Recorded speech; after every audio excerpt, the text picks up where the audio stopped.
Mahal, anong nangyari? Huwag mong sabihin na ngayon pa tayo mapaplatan ng gulong kung kailan nasa alanganin tayong lugar at nasa kalaliman pa ng gabi. Hindi ko rin alam mahal kung bakit bigla na lang tayo naplatan ngayong kakapalit ko lang ng gulong. Ngayon pa nangyari ito kung saan nasa masukal tayong daan na halos puno lahat ng nakapaligid sa buong lugar. Ay, sinong tutulong sa atin neto sa ganitong klaseng oras ng gabi? Sana pala hindi na lang tayo huminto.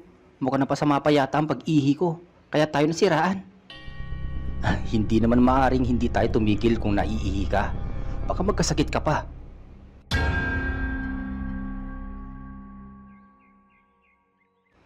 Habang nasa kalagitnaan ng biyahe sa bayan ng Allen na matatagpuan sa lalawigan ng Northern Samar, lulan ng kanilang sasakyan sa hindi malamang dahilan ay biglang naplat.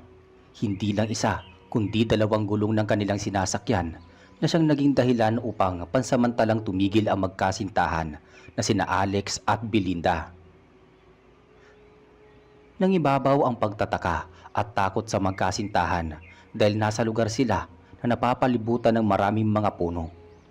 Sa sobrang katahimikan, maririnig mo ang mga pambihirang tunog na hindi mo basta-basta maririnig kung nakatira ka sa isang syudad na tulad ng palaka at iba't iba pang klaseng insekto at hayop na nakatira sa kabundukan. Walang nagawa si Alex kundi hawakan ng flashlight upang maging ilaw sa kanyang paglabas ng sasakyan upang makita kung ano ang naging dahilan kung bakit lumambot ang bagong palit na gulong. Tig-3 pirasong pako ang nakabaon sa naplatan ng mga gulong. Mabilis na kinuha ni Alex ang reserbang gulong upang palitan ang nabutas.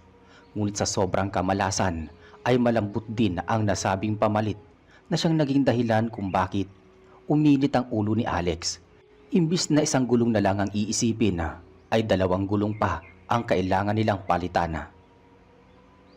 Napatingin at napailing-iling na lamang si Alex sa kanyang kasintahang si Belinda dahil sa kamalasang inabot sa kasagsagan ng biyahe.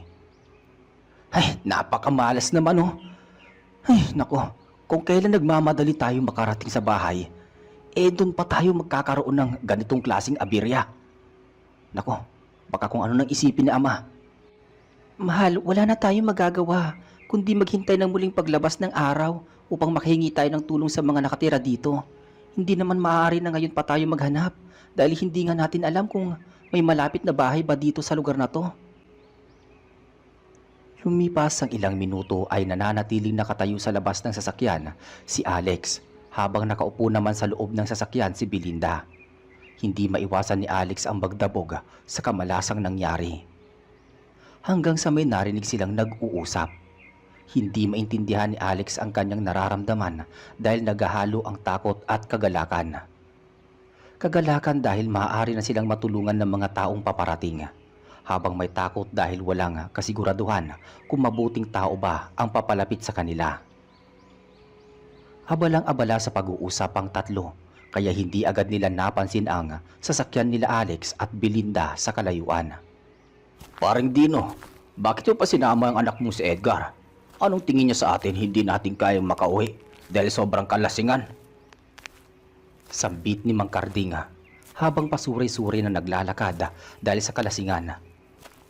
Hindi ko alam pare, pero kung bakit pumunta pa yan sa akin. Inutusan ko na nga siya na wag na niyang iiwan ang kanyang ina, pero matigas ang ulo at pumunta pa rin sa pinag-iinuman natin. Ganting wika naman ni Mang Dino na tulad ni Mang Karding ay hindi na rin maayos ang paglalakad dahil sa resulta ng alak na nainom. Tatay, Tito Karding, wag na kayo masyadong mag-ingay. Hindi natin alam kung ano ang mga nasa paligid natin na hindi natin nakikita. Sagot naman ng pinakabata sa tatlo na si Edgar habang papalapit sa kinaroroonan ng magkasintahang sina Alex at Belinda. Sa sobrang tahimik ng lugar, kahit ilang hakbang pa ang layo, ay narinig na agad ni Belinda kung papaano sawayin ng anak ni Edgar ang kanyang ama na si Mang Dino at ang isa pang lasing na si Mang Karding. Habang unti-unting papalapit sa kanila. Habang abala si Alex sa pag-iisip kung paano sila makaalis sa madilim na lugar, ay mabilis na lumabas ng sasakyan ang nobya nito upang ipaalam sa kanya na may mga paparating na maaari nilang mahingan ng tulong. Natigil ang pag-uusap ng dalawang lasing na sina Mang Dino at Mang Karding. Hindi dahil sa sinaway sila ni Edgar, bagkus ay napansin nila ang sasakyan nila Alex at Belinda na nakahinto sa daan. Napansin ni Alex na medyo nakainom ang mga paparating na sina Mang Karding at Mang Dino at may itak pa itong dala na nakatali sa kanilang bewang. Kaya minabuti na lamang niya na palampasin ang mga ito sa daanan at hindi na humingi pa ng tulong dahil hindi naman makakatulong ang mga taong lasing sa mga pangangailangan nila. Kahit may kadiliman ang lugar, ay napansin pa rin ni Mang Karding ang kagandahan ng dalagang si Belinda habang nakatayo sa harap ng sasakyan. Dahil sa kalasingan, ay hindi napigilan nito na humanga sa kagandahan ng dalaga. Paring Dino, mukhang nananaginip pa ako. Biruin mo, totoo pala na matatagpuan mong kagandahan ng diwata sa ganitong lugar at sa ganitong alanganing oras pa. Wika ni Mang Karding. Paring Karding, mukhang tama ka pero hindi naman siya diwata eh. Pero dahil sa kagandahan niya parang diwata na nga. Sabi naman ni Mang Dino. Dahan-dahan nilapitan ni Mang Dino si Belinda na sinundan naman ni Mang Karding. Maistorbo ko kayo magandang binibini ha. Maaari bang magtanong kung bakit nandito kayo sa ganitong lugar, sa ganitong oras ng gabi? Oo nga naman, lalo ka na magandang dilag. Delikado ang lugar na ito sa ganitong oras ng gabi. Pero dahil maganda ka, maaari ka naming o kayong tulungan, kayong dalawa, kung kailangan ninyo ng tulong. Hindi nakasagot ang magkasintahan dahil hindi nila alam kung paano kausapin ang dalawang lasing. Kaya mas minabuti na lang nila na pagsalitain ang mga ito at hindi kausapin upang tigilan na sila. Agad na napalapit si Edgar at hinila ang dalawang kasamang lasing. Ginoo, madam, paumanhin po sa sinabi nila. Hindi na po nila alam ang kanilang sinasabi dahil sobrang kalasingan. Ako nga po pala ang humihingi ng kaunting paunawa sa inasal nila. Wika ni Edgar na bahagyang tinulak ang mga kasama. Dahil sa ganoong sinabi ni Edgar ay napanatag ang loob ni Alex dahil naramdaman nito na mukhang mabuting tao naman si Edgar. Biglang inawat nito sa paglalakad ang binatilyo kasama ang dalawang lasing. Sandali lang. Sasamantalin ko ng pagkakataon. Maaari mo ba kaming matulungan dahil nawalan ng hangin ang gulong na sinasakyan namin eh? Tanong ni Alex kay Edgar. Noong una ay hindi alam ni Edgar kung ano ang isasagot niya kay Alex. Gusto niya itong tulungan ngunit hindi naman niya magagawa kung kasama ang dalawang matanda na mga lasing. Ngunit dahil sa likas na maawain ang binatilyo, lumapit ito pabalik kay Alex. Ginoo, ihahatid ko lamang po ang dalawa kong kasama. Lasing na po sila at hindi na nila alam ang kanilang ginagawa. Babalikan ko na lang po kayo pagkatapos ko po silang ihatid para tulungan kayo. Pangako po. Sabi ni Edgar. Napatango na lamang si Alex sa sinabi sa kanya. Lumipas ang halos isang oras ngunit hindi pa rin dumarating ang nangakong babalik na si Edgar. Mahal, mukhang hindi na babalik ang binatilyong yun. Mas maganda siguro kung maglakad tayo sa banda doon. Tingin ko naman may mga tao na naroroon dahil doon naman sila galing Mungkahi naman ni Belinda. Agad na sinang-ayunan ni Alex ang sinabi ng dalaga. Naglakad sila sa bandang unahan na tanging hawak ang isang flashlight para magkaroon ng kaunting liwanag sa kanilang nilalakaran. Sa kasagsagan ng paglalakad ng magkasintahan ay biglang napahawak si Belinda sa braso ng kanyang nobyo dahil sa kakaibang tunog na kanilang narinig. Mahal, narinig mo ba yung bagay na yun? Ano ka ba, Belinda? Huwag mo na nga tinatakot ang sarili mo. Normal lang ang ganyang mga tunog sa ganitong katahimik na lugar dahil maraming nilalang ang maaaring nasa paligid natin tulad ng mga maliliit na hayop at insekto. Nagpatuloy sa paglalakad ang dalawa nang biglang naramdaman ni Belinda na hindi niya na mapigilan ang paglabas ng kanyang ihi. Mahal, maaari ba akong umihi dyan sa tabi? Kanina ko pa siya pinipigilan pero sa ngayon mukhang lalabas na talaga siya kahit na anong pigil ko pa. Oo naman. Kaya mo bang umihi sa tabi kahit medyo natatakot ka? Hindi na kita sasamahan doon. Baka biglang may mapadaan at baka Ano pa ang isipin nila na may iba tayong ginagawa? Sabi naman ni Alex. Mabilis na tumungo si Belinda, dala-dala ang flashlight at agad na napatakbo sa gilid. Habang nananatili naman sa tabing kalsada si Alex. Habang tahimik na naghihintay si Alex ay may bigla itong narinig na kakaibang tunog mula sa isang nilalang na mabilis na tumakbo sa bandang kinaroroonan ng kanyang nobya. Noong una ay binaliwala lamang niya ito dahil baka gawa-gawa lamang iyon ng mga hayop o insekto sa paligid. Lumipas ang kalahating oras na paghihintay ay hindi pa rin nakakabalik ang kanyang nobya na si Belinda. Kaya minabuti na nitong puntahan ang nobya. Belinda? Belinda? Belinda naman, sumagot ka. Nasaan ka na ba? Ilang beses na paulit-ulit na sinabi ang mga ganoong kataga ni Alex. At habang tumatagal ay mas lalong lumalakas ang pagkakausal nito. Pero kahit isang salita ay wala siyang narinig na ganti mula sa nobyang si Belinda. Hanggang sa makita nito ang flashlight na iniabot niya sa kanyang nobya na nakalapag lamang sa lupa. Doon na nakaramdam ng takot at sobrang pag-aalala si Alex. Hindi na nito alam ang gagawin na. Sa sobrang pagkataranta ay bumalik ito sa kalsada upang magbakasakali na may makasalubong na ibang tao sa daan. Ngunit bigo si Alex na makahanap ng ibang tao na siyang makakatulong sa kanya sa paghahanap sa nawawalang kasintahan. Naisip niyang bumalik na lamang sa kanilang sasakyan at baka dumating na ang nangakong kausap niya na binatilyo na si Edgar na siyang maaaring makatulong sa kanya. Samantala, sa kinaroroonan ng mag-amang sina Edgar at Mang Dino, Tay, naihatid na natin si Mang Carding sa bahay nila kaya ikaw naman ang iuwi ko sa bahay. Huwag na po sana kayong mangulit pa, sabi ni Edgar. Edgar, sinabi mo na makulit ako. Pero ang totoo niyan, ikaw ang makulit. Kung hinayaan mo na lamang kami ni Paring Carding na makapag-inom, edi sana tapos na kaming umiinom at baka tulog na kami. Bakit ba naisipang mong sunduin kami? Gayong lagi naman namin ginagawa ni Paring Carding ang mag-inom kahit abutin pa kami ng kinabukasan. Tay, nakalimutan niyo na po ba ang sabi ng punong barangay na sa ganitong mga araw bumabalik ang mga aswang? Napahinto si Mang Dino sa narinig nito sa kanyang anak at bigla itong naglakad pabalik sa kinaroroonan ng kanyang kumparing si Mang Carding na parang natanggal ang pagkalasing. Anak, dapat hindi natin iniwan si Paring Carding na mag-isa sa kanilang bahay habang tulog pa siya. Nakita ni Edgar ang pag-aalala at takot sa mukha ng kanyang ama at imbis na pigilan ay sinamahan na lamang niya ito na bumalik sa bahay ng kanyang kumpare na si Mang Carding. Ilang hakbang na lamang ang pagitan nila Mang Dino at Edgar ay muli nilang natanaw ang bahay ni Mang Carding nang biglang may narinig silang malakas na sigaw.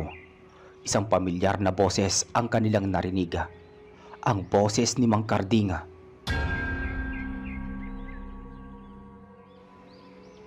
Bahagyang natigilan ang mag-amang sina Mang Dino at Edgar sa kanilang mabilis na paglalakad at nakaramdam ng sobrang pag-aalala para kay Mang Carding. Mukhang nangyari na ang kinatatakutan ko sabi ni Mang Dino. At nang makarating ang mag-ama sa kinaroroonan ni Mang Carding ay tumambad sa kanila ang karumal-dumal na wala ng buhay at duguan mula sa wakwak na tiyan ni Mang Carding. Diyos ko po, sinasabi ko na nga ba?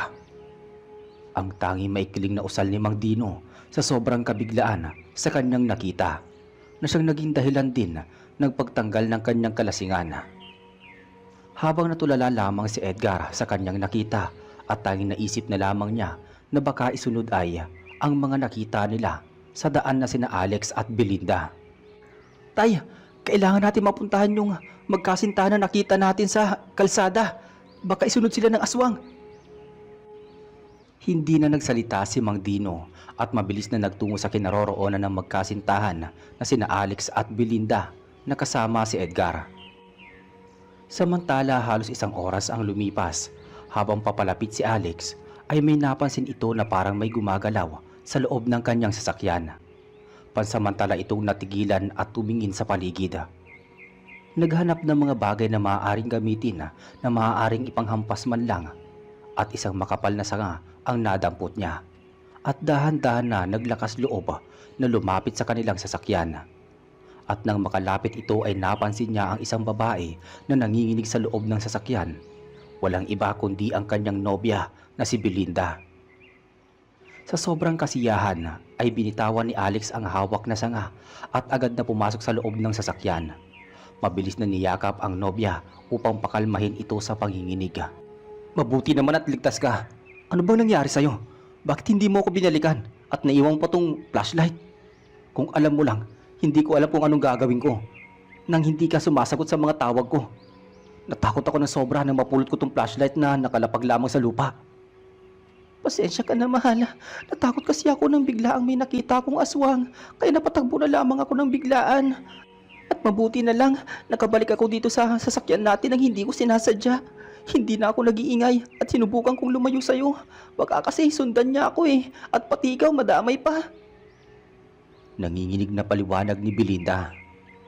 Habang nag-uusap ang magkasintahan na sina Belinda at Alex, ay siya naman ang pagdating nila Edgar at ng kanyang amang si Mang Dino. Kamusta po kayo? Ako nga po pala si Edgar at siya po ang aking ama si Mang Dino. Paunang usal ng binatilyo habang hinihingal dahil sa pagmamadali. Mabuti naman binalikan mo ko. Alex nga pala ang pangalan ko. Ito ang aking kasintahan si Belinda. Sabi naman ni Alex. Wala ba kayong nakita dito na kakaibang nilalang? Tulad ng aswang? Mabuti at naitanong mo yan. Katunayan may nakita ang kasintahan ko habang umiihi siya. Mabuti na lamang at nakabalik siya dito sa loob ng sasakyan. Pasensya na kung hindi ka agad ako nakabalik. Meron kasi nangyari na hindi kaaya-ayang nangyari sa kasamahan namin. Sabi ni Edgar. Habang nag-uusap sina Edgar at Alex ay masama pa rin ang tingin ni Mang Dino kay Belinda na siyang naging dahilan upang mailang ang dalaga sa matanda. Anak, kailangan na siguro natin bumalik at asikasuhin muna ang bangkay ni Kumparing Karding. Tingin ko naman hindi nila kailangan ng tulong natin. Sabi ni Mang Dino. Mabilis na napansin iyon ni Belinda kaya agad itong sumang-ayon sa sinabi ng matanda na si Mang Dino upang mapaalis na lamang ang matanda at hindi na muna sila magkita. Tama ang tatay mo, Edgar. Hindi na namin kailangan ng tulong nyo. Pinutol ni Alex ang sinabi ni Belinda at mabilis niyang hinila ang nobya sa loob ng sasakyan upang kausapin muna bago magpasya ng biglaan. Belinda, ano bang sinasabi mo? Kailangan natin ng tulong nila. Lalo na ngayon may nakita kang aswang, di ba? Para makaalis tayo dito sa lugar na to. Mahal, mas natatakot ako kapag nakikita ko ang tatay ni Edgar Pakiramdam ko may masama siyang balak sa akin. Please, sana sa pagkakataong to ipakinggan mo muna ako. Kung iniisip mo naman ang aswang ang nakita ko, siguro naman ligtas tayo kung nasa loob tayo ng sasakyan at ilang oras lang naman lalabas na ang araw. Siguro naman marami nang dadaan ng mga tao sa kanila at doon na tayo hihingi ng tulong. Walang nagawa si Alex. Kahit hindi siya sang-ayon sa sinabi ni Belinda, ay sinang-ayunan na rin niya ang pakiusap ng kanyang nobya. Tulad ng sinabi ni Belinda, ay nananatili sila sa loob ng sasakyan habang umalis ang mag-ama na sina Edgar at Mang Dino. Ilang oras ang lumipas ay lumabas na ang araw. Mabilis na kumilos ang mag-ama at agad nilang inilibing si Mang Karding sa bakanteng lote sa mismong bandang likod ng sariling bahay ng namatay na si Mang Karding. Abalang naguhukay si Edgar sa paglilibingan ni Mang Karding habang tulala naman at malalim ang iniisip ng ama nito. Akala noong una ng binatilyo na nalulungkot lang ang kanyang ama. Kaya tahimik at malalim ang iniisip. Kaya naman hindi na nakatiis pa ang binatilyo na magtanong. Tay, mukhang malalim ang iniisip mo yata. Iniisip ko lang anak, ang magkasintahan na nakausap natin kaninang madaling araw. Tay, akala ko naman nalulungkot ka sa sinapit ni Tiyo Karding, kaya ka tahimik. Hanggang ngayon ba naman hindi mo pa rin makalimutan ang babaeng binastos nyo kagabi? Inintindi ko na nga lang kayo ni Tiyo Karding dahil mga lasing kayo. Pero ngayon na nakaidlip na tayo, siguro naman inasa mabuting katinoan na po kayo. Mali ang iniisip mo anak. Inaamin ko na may angking ganda ang babaeng yon. Pero may nararamdaman akong hindi maganda para sa kanya. Tay, hindi kita maintindihan sa mga sinasabi mo Bakit kasi hindi mo na lang ako diretsuhin na gusto mong sabihin? Kailangan siguro na bilisan na lang natin ang paglilibing kay Tio Carding para makapagpahinga na rin po tayo. Hindi sapat ang idlip natin kanina, kaya kung ano-ano na lang ang iniisip ninyo. Hindi na sumagot pa si Mang Dino sa anak dahil alam din naman niyang hindi sasang-ayon ng anak kahit na magpaliwanag pa siya. Ilang oras ang lumipas matapos na mailibing ng mag-ama ang bangkay ni Mang Carding ay tumuloy na ang mag-ama sa kanilang bahay upang magpahinga. Mabilis na nakatulog si Mang Dino dahil sa sobrang pagod at epekto ng alak na nainom niya. Habang pasimpleng tumakas si Edgar at pumunta sa kinaroroonan ng magkasintahan. Samantala, maghapong naghintay sina Alex at Belinda sa mga daraan pero kahit ilang oras na ang lumipas matapos na lumiwanag ay kahit isa ay wala pa rin nakatulong sa kanila. Madalas mga kababaihan ang dumadaan at kung may dumaan mang lalaki ay wala namang alam pagdating sa may sasakyan. Hanggang sa muling maabutan sila ni Edgar. Mabuti naman at muli kang napadaan ni Edgar. Hanggang ngayon wala pa rin kami mahinga ng tulong eh. Ganun po ba Kuya Alex? Maganda po siguro buhati na natin ang mga gulong. Kaya lang may kalayuan po ang paggawaan eh. Hindi natin masisiguro kung anong oras tayo makakabalik. Yun lang po ang tingin kong maaari natin gawin. Dahil kung maghihintay lang po tayo dito, siguradong aabuti na naman kayo ng umaga sa lugar na to. 2 gulong ang kailangang ipaayos sa bigat nito. Kailangan 2 tao rin na magbubuhat. Mahal, tingin ko maganda ang sinabi ni Edgar. Kailangan na ninyong dalhin ang mga gulong sa sinasabi niyang pagawaan. At ako na lang ang may iwan dito para magbantay. Huwag kang mag-alala sa akin, mahal. Dahil kapag nasa loob naman ako ng sasakyan, ligtas naman ako. Masyado na lang tayo magtatagal dito sa lugar na to pag hindi pa natin ginawa ang bagay na yan. Dahil pumayag si Belinda sa sinabi ni Edgar, ay agad na nagpasya si Alex na gawin ang mungkahi ng binatilyo.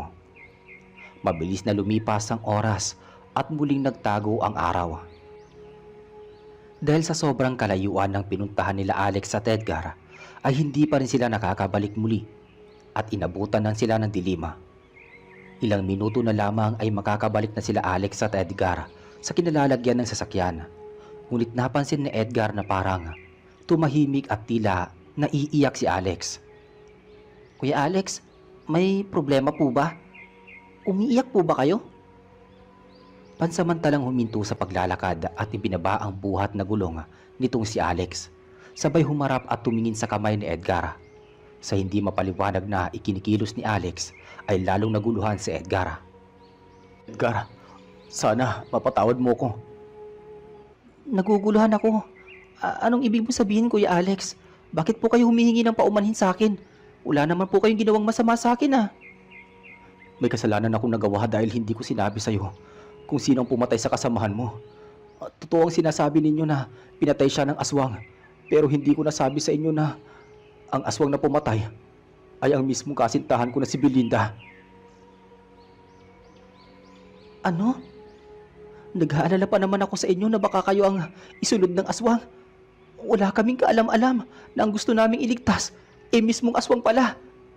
Kaya pala, sinabi ni Ama na hindi ninyo kailangan ng tulong dahil nalaman niya kung sino ang totoong aswang.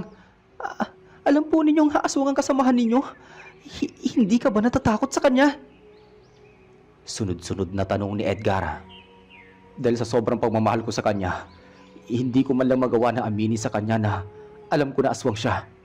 Nung una kong nalaman, inamin ko na natakot ako.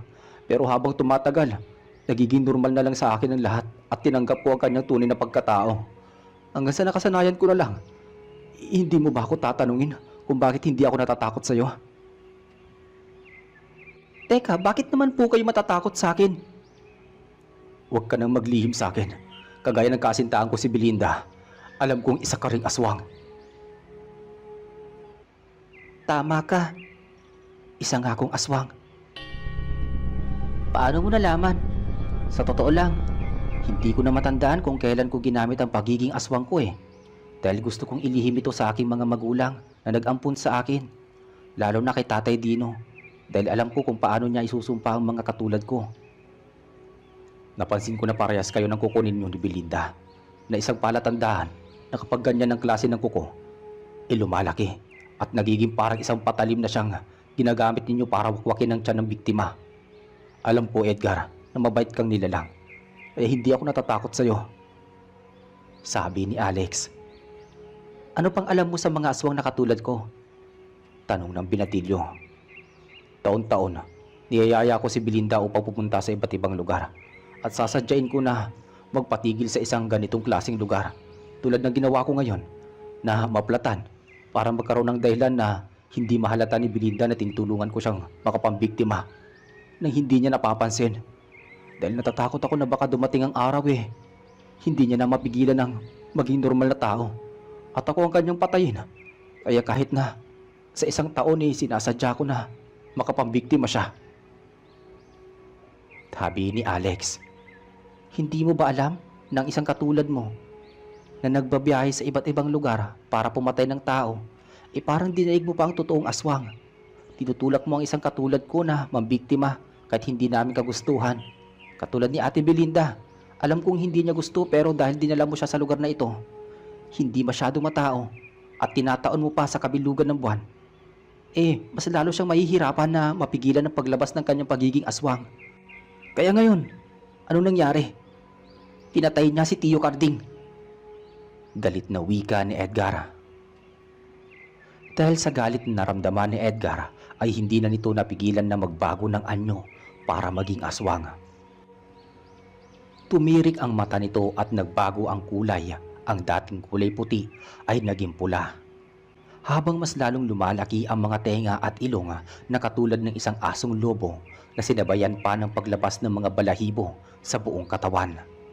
At ang huli, ang paghaba ng mga kuko na parang maliliit na balisong na nakakabit sa bawat dulo ng mga daliri. Hindi kita pipigilan sa pagpatay sa akin. Maliban sa hindi ko kayang lakas at bilis mo, gusto ko na rin pagbayaran ng mga nagawa kong kasalanan.